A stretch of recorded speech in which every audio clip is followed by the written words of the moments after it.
สวัสดีพ่อแม่พี่น้องป้องปายเบิดสุคนเนาะ FC ทางช่องบ่ภูมิ Channel เนาะมื้อนี้บ่ภูมิก็สิมาตามแนวทางให้พี่น้องเนาะสำหรับฮานอยเนาะของงวดวันที่12เนาะพี่น้องเนาะก็มาเบิ่งนำกันเลยเนาะครับเนาะมาเบิ่งนำกันเลยครับฝนตกลิ้นอีกแล้วครับพี่น้องมื้อนี้ก็ได้สมุทรปราการเนาะบางพี่ใหญ่ฝนตกลิ้นอีกแล้วพี่น้อง เป็นไดพี่น้องทางบ้านพี่น้องตกอยู่บ่เนาะสมุทรปราการตก2มื้อติดเลยพี่น้องเอ้ยน้ำท่วมเลยเนาะพี่น้องเดี๋ยวรอแป๊บหนึ่งเด้อพี่น้องเด้อบ่ภูมิหากระดานหวยฮานอยก่อนไปใส่แล้วพี่น้องมาเบิ่งนำกันเนาะว่าสิเข้าอยู่บ่พี่น้องสำหรับฮานอยเฮามื้อนี้เนาะ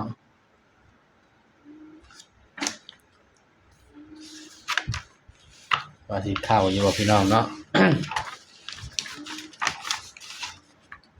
มาเบิ่งนำกันเลยเนาะครับเนาะนี่เนาะสำหรับฮานอยเนาะที่บ่ภูมิให้เด่นมื้อนี้เนาะพี่น้อง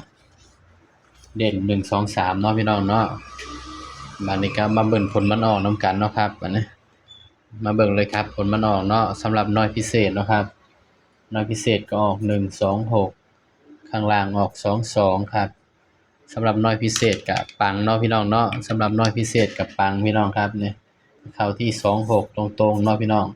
สำหรับเด่นก็2ก็มาเนาะพี่น้องเนาะสำหรับน้อยพิเศษเฮาบัดนี้ก็ไปเบิ่งน้อยปกติเด้อครับบัดนี้สำหรับน้อยปกติครับก็มันออกเนาะครับเนาะน้อยปกติก็ออก640ข้างล่าง61ครับสำหรับน้อยปกติก็มาเนาะครับเนาะมาที่ตัวรองครับนี่1661เข้าที่ตัวกลับครับบาดนี้ก็ไปเบิ่งน้อย VIP นำกันครับบาดนี้สำหรับ VIP เนาะ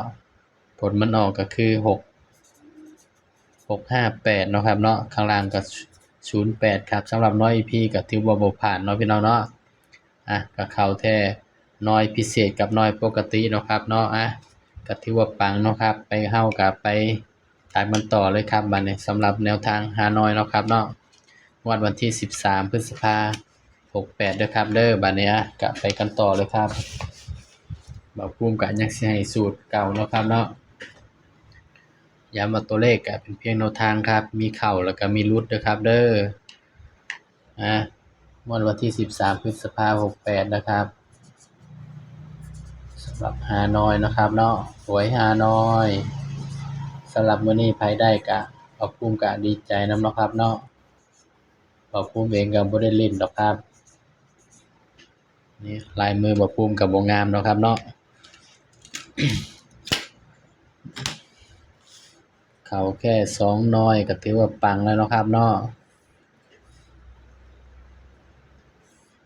เพราะว่ายังบ่อยากแยกน้อยให้เพราะหยังเนาะเวลาเฮาแยกน้อยพี่น้อง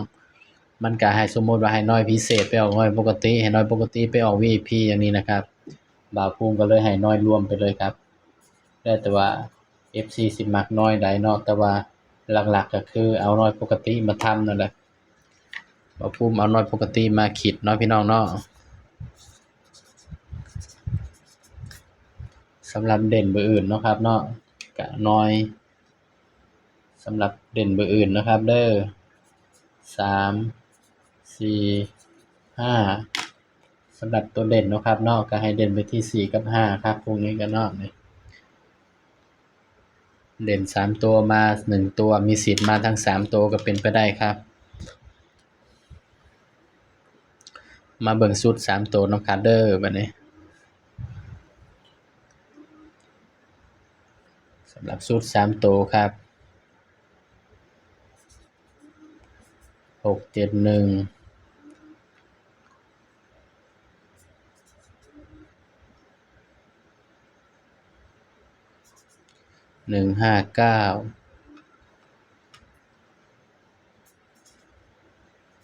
103นี่คือสูตร3ตัวเด้อครับเด้อ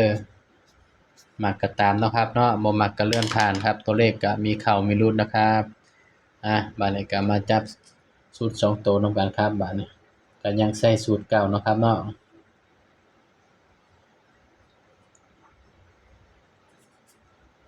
36 37 38เอาไว้39นำก็ดีเนาะครับเนาะเพราะว่า6กับ9มันก็ตัวเดียวกันครับนี่46 47 48 49 5บัดนี้ครับ56 57 58 59สำหรับเด่นให้เด่น4กับ5เด้อครับเด้อนี่สำหรับมักก็มักแค่2 4 6 8คู่เนาะครับเนาะก็3น้อยคือเก่าเด้อครับเนี่ยสำหรับคลิปนี้เนาะเนี่ยไผมักก็ตามเนาะครับเนาะตัวเลขก็เป็นเพียงแนวทางครับมีเข้าแล้วก็มีหลุดเด้อครับเด้อ